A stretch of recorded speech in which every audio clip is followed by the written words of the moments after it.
আসসালামু আলাইকুম, কেমন আছেন সবাই? আমি আজকে আপনাদের সাথে অনেক মজার একটা রেসিপি শেয়ার করব। আমি আজকে রান্না করব কচু শাক ছোট চিংড়ি মাছ দিয়ে। কচু শাক রান্না করার জন্য আমার দরকার হবে চিংড়ি মাছ। তো এখানে আমি ছোট চিংড়ি মাছ কিনে এনেছি বাজার থেকে, আর সেই মাছগুলো এখন আমি ভালো করে বেছে নেব এবং সুন্দর করে পরিষ্কার করে ধুয়ে নেব। আর আপনারা সবাই আমার সাথে থেকে আমি কিভাবে চিংড়ি মাছ দিয়ে কচু শাক রান্না করি রেসিপিটি দেখবেন, আশা করি ভালো লাগবে। তো যাই হোক, আমার চিংড়ি মাছগুলো কাটা বাছা হয়ে গেছে, ধোয়া হয়ে গেছে। এখন আমি তো এখানে কেটে নিয়েছি কচু শাক।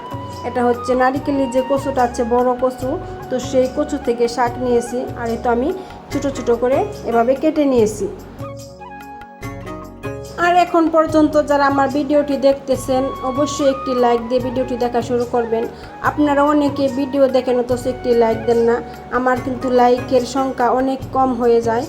তো যাই হোক, এখন আমি কচু শাকগুলা সিদ্ধ করে নেব। সেই জন্য একটা পাতিলে দিয়ে দিছি, বড় পাতিলে।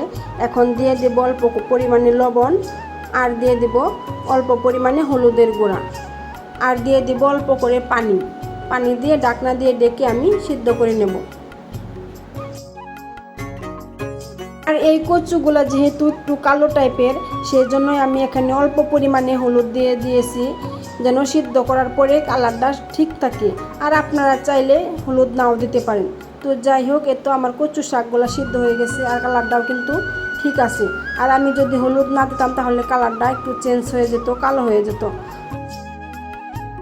আপনারা চাইলে এই রেসিপিটা কিন্তু জঙ্গলের যে কচু আছে, আজাতি কচু, তো সেই কচু দিয়েও করতে পারেন। আমি এখানে আর কি আমার হাতে বোনা কচুগুলোই নিয়েছি। তো যাই হোক, আমার কচু কিন্তু সিদ্ধ হয়ে গেছে। আমি তো একটা ছাঁকনিতে ঢেলে নিলাম, আর এখন আমি পানি জড়িয়ে নেব। আর এই কচু শাকগুলো আগে থেকে সিদ্ধ করে নিলে কিন্তু রান্না করতে অনেকটাই সুবিধা হয় আর কি, আর তাড়াতাড়ি রান্না হয়ে যায়। তো যাই হোক, আমার কচু শাকগুলো সিদ্ধ করা হয়ে গেছে। এখন আমি রান্না করে নেব। তো রান্না করার জন্য এখানে আমি চুলায় একটা কড়াই বসিয়ে দিয়েছি, আর দিয়ে দিলাম পরিমাণ মতো সয়াবিন তেল। আর তেলটা একটু গরম হয়ে আসলে আমি এর ভিতরে দিয়ে দিব পরিমাণ মতো পেঁয়াজ কুচি, কাঁচামরিচ কুচি, আর দিয়ে দেব রসুন কুচি। আর কচু শাকে অবশ্যই রসুন ব্যবহার করতে হবে, তাহলে খেতেও মজা হবে আর গলায় ধরারও সম্ভাবনা থাকবে না। তো যাই হোক, আমার পেঁয়াজ মরিচ ভাজা হয়ে গেলে আমি এর ভিতরে দিয়ে দিলাম অল্প পরিমাণে আদা রসুন বাটা। আর এই কচু শাকে কিন্তু মশলার পরিমাণে খুবই কম দিতে হবে। আর এখন আমি দিয়ে দিলাম অল্প পরিমাণে পানি। আর পানি দেওয়ার পরে কিন্তু আমি সব রকমের মশলা দিয়ে দেব।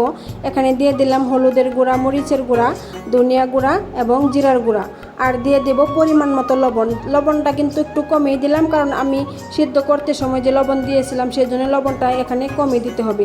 তো যাই হোক, সব রকমের মশলা আমি ভালো করে কষিয়ে নিয়েছি। আর এখন আমি তো দিয়ে দিলাম চিংড়ি মাছ দিয়েও আবারও ভালো করে কষিয়ে নেব। আর এখন রান্না করতে কিন্তু খুব একটা সময় লাগবে না, খুব তাড়াতাড়ি রান্না হয়ে যাবে।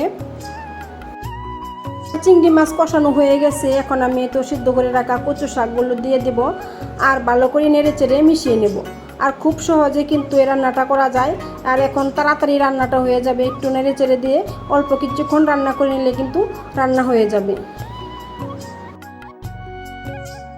কচু শাকের এই রেসিপিটা কিন্তু অনেক অল্প সময়ে রান্না করা যায়, কিন্তু খেতে হয় অনেক মজার।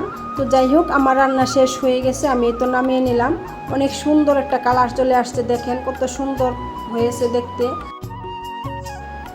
আর আমি লেবু কেটে একটু সাজিয়ে নিয়েছি, দেখতে যেন সুন্দর দেখা যায়। তো যাই হোক, খাইতেও কিন্তু অনেক মজা হয়েছিল, মাশাআল্লাহ, আলহামদুলিল্লাহ। তো আজকের ভিডিওটা আমি এখানে শেষ করে দেব। সবাই ভালো থাকবেন, সুস্থ থাকবেন। আল্লাহ হাফেজ, আসসালামু আলাইকুম।